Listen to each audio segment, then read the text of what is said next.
Right. Please can I welcome everyone to this Cabinet Member for Housing and Asset Management Decision Day, taking place from the Walton Suite, Winchester Guildhall. The time is 11:30 a.m. I am Councillor Kelsey Lerney, Chairperson and Cabinet Member for Housing and Asset Management. Please can I advise that this meeting is being audio recorded and live streamed from the Council's website.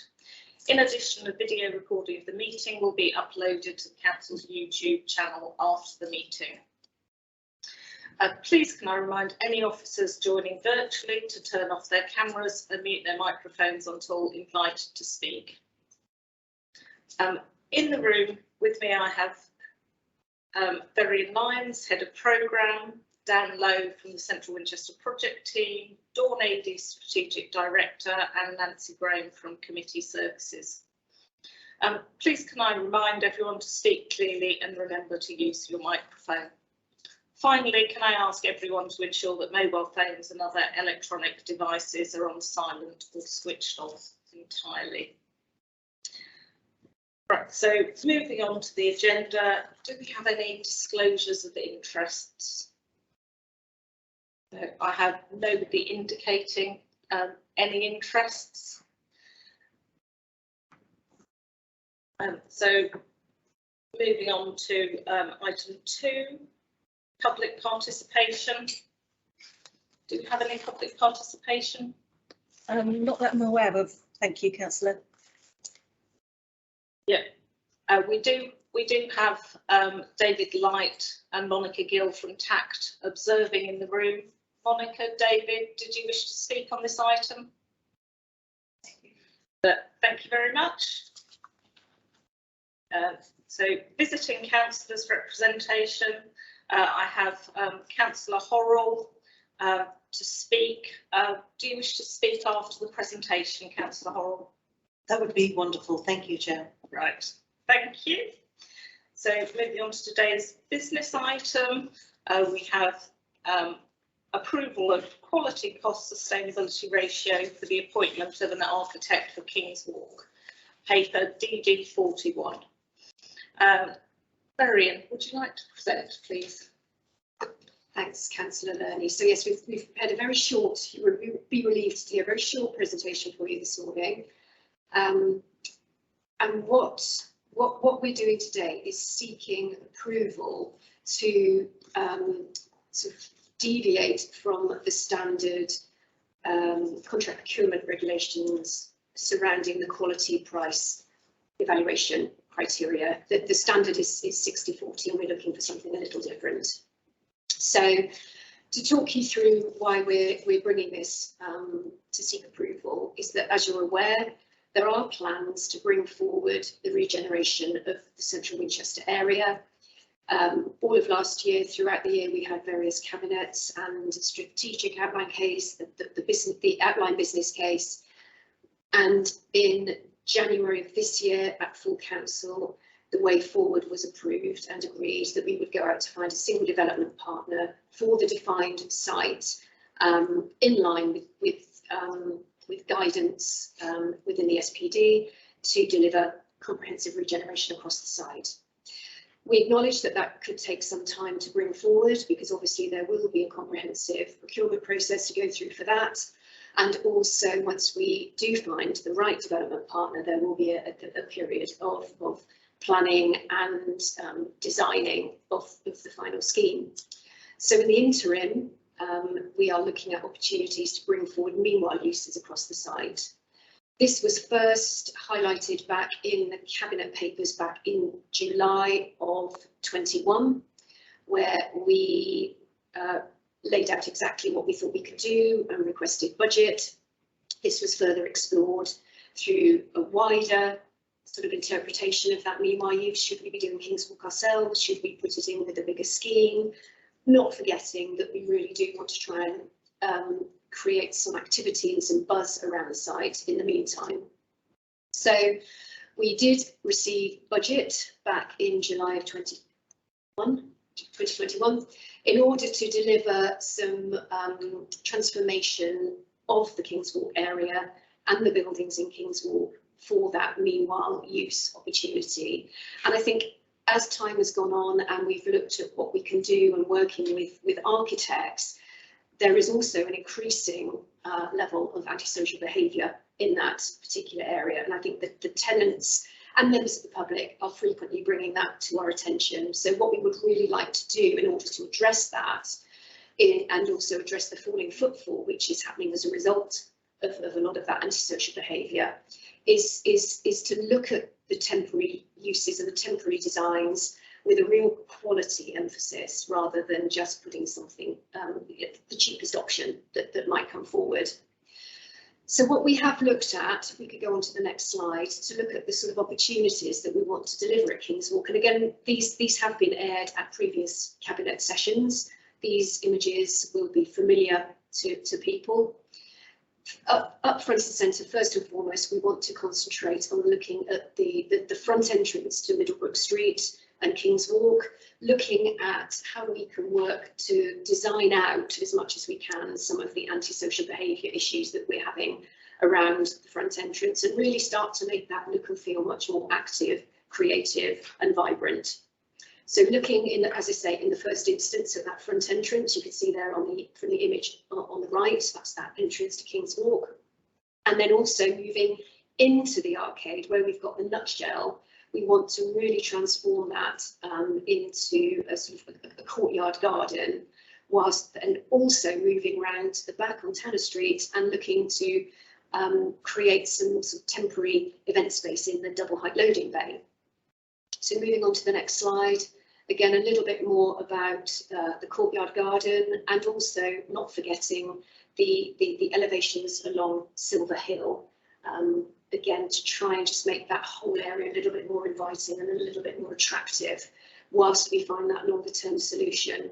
We are also looking at if there's anything we can do on the multi-storey car park, but again, that's something probably that may come forward later. So in a nutshell, what we're looking to do is we've got the budget, we've got 385,000, which has been approved. And what we want to do now, again, to focus the attention on that quality, even though it's a meanwhile use, it still does need to reflect the aspirations of the SPD, exceptional public realm, and that element of quality. And in doing that, it will help us hopefully really sort of raise the expectations, design out some of that sort of undesirable behaviour and start to stop the decline of that area and increase footfall. So in order to do that, we are looking to change that evaluation criteria and really focus on quality. So looking there, you can see an 80% quality score within the evaluation criteria, 10% on cost, and again, that 10% on sustainability. Again, this will ensure that we get the right scheme in line with the longer term aspirations. There we go, Councillor Lerny, that is what we would like to do. Right, thank you, Varian. Councillor Horrell, would you like to speak now, please? Chair, thank you for the opportunity to address the session this morning. I have a couple of comments, but actually some questions that maybe yourself or the officers will be able to help with regarding the paper before us today. I understand entirely why you are looking to vary the usual standard procurement criteria of 60-40 cost to quality for this project. Indeed, it seems on many projects that we're looking at the moment, quality is coming further up the agenda. However, this is quite different at 80, 10 and 10.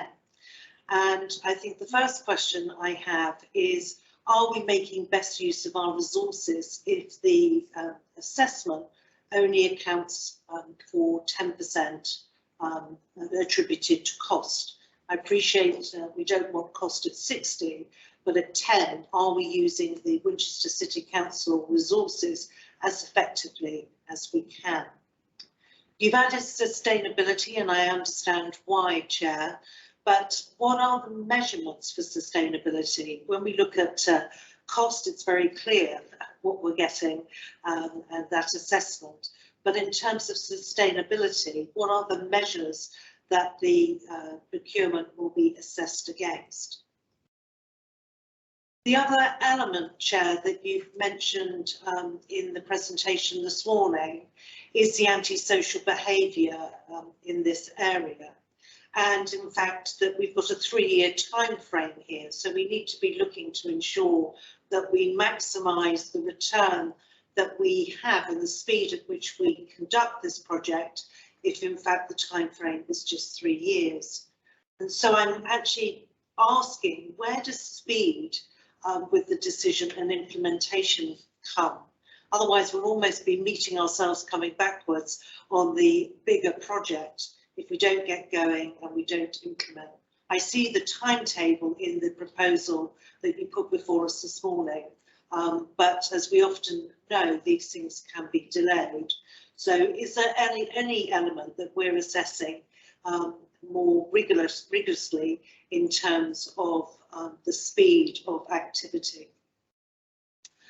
And Chair, the other element that I think is important to raise this morning is that you have a considerable number of activities that you're looking to procure here: the entrance, the loading bay, the rooftop car park, the courtyard garden, quite a lot of things. And my question is, and the weighting is low for the rooftop car park, the others more equally balanced. But my question is, are we actually taking on too much? Would it not be better to tackle some of the things that are foremost in your mind regarding the entrance perhaps and the activity that we're experiencing there, to do 1 or 2 of those immediately and take slightly longer on the others, rather than trying to do everything in a pretty short space of time. So Chair, I understand the logic of this and where this has come from, following the decision not to take the King's Walk project forward as an individual project when it was put back into the total Central Winchester regeneration activities. However, I do think there are a number of questions here that come out of the recommendation that you have for the 80-10-10 split on procurement. And it would be helpful, I think, for all of us to better understand the logic on some of that. Thank you, Chair. Thank you, Councillor Horrell. I think that's those are perfectly reasonable questions to be asking. Dorian, do you want to start with the issue about use of resources and how the architect's fee fits with the budget overall? Thank you, Kelsey. Thank you, Councillor Horrell. With regards to resources, we do have a set budget, and the architect's fees and and what is delivered will come out of that budget. So we're not necessarily here looking for the cheapest option. We know what our budget is. We have thought about that, and in order to get a sort of quality and bearing in mind it's a short-term 3-year project, this meanwhile uses, then we feel confident, having done some sort of looking and research, that the budget we've got and the activities that we've outlined are deliverable within that budget. And in order to focus on the quality rather than the price, we know what we've got to spend. The architects have got a set amount from that budget, and the pot is set, and we want them to really get the quality right. So it might be, for example, that slightly fewer things are done in the courtyard garden than masses and masses of things in the courtyard garden, but those are quality items rather than as much as we possibly can. So that has been the thinking right through on that one. Right. Thank you. Are you happy with that, Councillor Horrell, or do you have any supplementaries? Thank you, Chair, and thank you for the chance to ask again. I suppose the question there is, are we reassured, and maybe it's a question for the director, that at 10% we are getting the quality aspect is so high here that we're making sure we've got that balance right. And it is a very unusual sort of alignment. I know historically we've done 70-30 quality, but 80-10-10 is a very different alignment on procurement than this council has undertaken historically. So I suppose I'm just looking for reassurance that we're going into territory that we know and understand. Thank you, Chair. Right, thank you, Councillor Hall. Mrs. Sadie, did you want to respond to that? Thank you. Sorry. Thank you. Yes, you're right. It is an unusual suggestion that's in the paper, for the recommendation rather that's in the paper, taking into account the number of aspects, as you quite rightly said, that we're tackling at this time, and the breakdown of the table in the paper that gives us a feel for where those costs lie. I'm confident that within that realm, and as Varian said, was within the budget, that added together with the fact that we're trying to achieve a quality product on this occasion, and I do accept it is a rare occasion. On this occasion, that is the right approach for us. We've got a view for what it will already cost.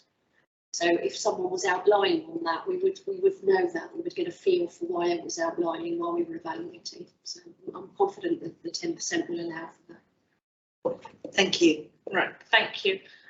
Right, Varian, how are we measuring sustainability? Thank you, Councillor Lerny. Again, with that, it's not a hard and fast sustainability measure. You're absolutely right, and I think what we've got to look at is, again, sustainability is key for the short-term nature of what we're looking for as well. It's what's really realistic for those short-term sort of arrangements that we're looking for. So, for example, what is the sort of architect's approach to reusing some of the materials that might come? So, for example, if we were to take the walls down, which I know has been a real hot topic of conversation recently, could we reuse the bricks in any way? Could we reuse and recycle a lot of what comes down? That's one key thing. Greening, again, is another one. Green walls, planting, the look and the feel. Is there any chance at the moment of using water? You know, we get a lot of rain. There's some issues around flooding, not necessarily in King's Walk, but it's the simple things that we can look at which can be used in the short term, which then also set the tone. And this is also where we're looking at placing such an emphasis on quality. This is really the first steps of moving to deliver a quality product for the longer term. So it's a question of this is not setting the stones, it's setting the market down exactly, but how we look at these short-term meanwhile uses really gives a clear message as to how we're going to be looking at the longer-term solutions. So sustainability, quality, and then understanding, as you rightly say, Councillor Hall, we can't deliver everything in one go. So how can we make sure that, and I'll get on to speed while I'm at it, how can we make sure that we keep the momentum going here? For example, should Councillor Lerny agree, we will be contacting architects this afternoon. We will be giving them a very short period of time to come back to us. We will be then getting them down on site as early as next week to look at the various different options that we've got, and then really understanding how quickly. And what's key, not only to the noise that we're hearing, but also really importantly to our tenants that are currently in King's Walk. They want to be a part of this, and I think that's really crucial. They've been waiting a long time, so let's get on and get it done. Right, there was reference made to the antisocial behaviour, which definitely is a consideration around this. Did you want to mention some of the things we're already thinking about in terms of the actions that are being taken on that? Yes, thank you. We are already having regular sessions on antisocial behaviour, and that's with multi-agencies. So not only is it our own officers and our own team, we've got the tenants working with the police, we're working with the bid, and already from the council's sort of asset management point of view, today actually I think the CCTV cameras are being installed, which will then help to monitor what's going on at King's Walk. We've already added some additional lighting to try and improve as best we can the environment. I think there are some planters, which I think the bid are looking to put into the courtyard as well. And again, we are working with the tenants and with the other agencies around to try and combat that antisocial behaviour. The tenants who are in those front units have now started to really activate those spaces outside, and that already is starting to have an impact on the frequency of what we're seeing there. Right. Thank you, and we are prioritising that front area as well as part of the programme. Yeah, I think the final question was around there being a lot of activities to procure and whether it would be more sensible to concentrate on a few of these things rather than doing everything. Again, we have got the timetable split. The first thing obviously will be the front entrance, and that's put down as the first activity. And at the moment, the courtyard is also envisaged to be happening at the same time. So the front entrances and the courtyard are the two main activities and improvements that we want to concentrate on. And then we will get on to looking at the loading bay and the transformations along Silver Hill. We have looked into capacity. We will obviously be going out to tender for contractors to do the work. And again, that will be part of that procurement to ensure that they can meet those deadlines. Did you want to mention the roof of the car park?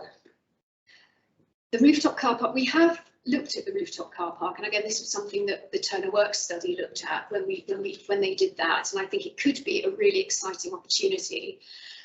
However, having gone up and had a look at the structure of the building, the amenities, the access, it's probably going to be quite tricky to deliver something up there, which is why it's lesser waiting for the proposals that we've put forward, and also potentially looking at it as one of the later things that we want to do.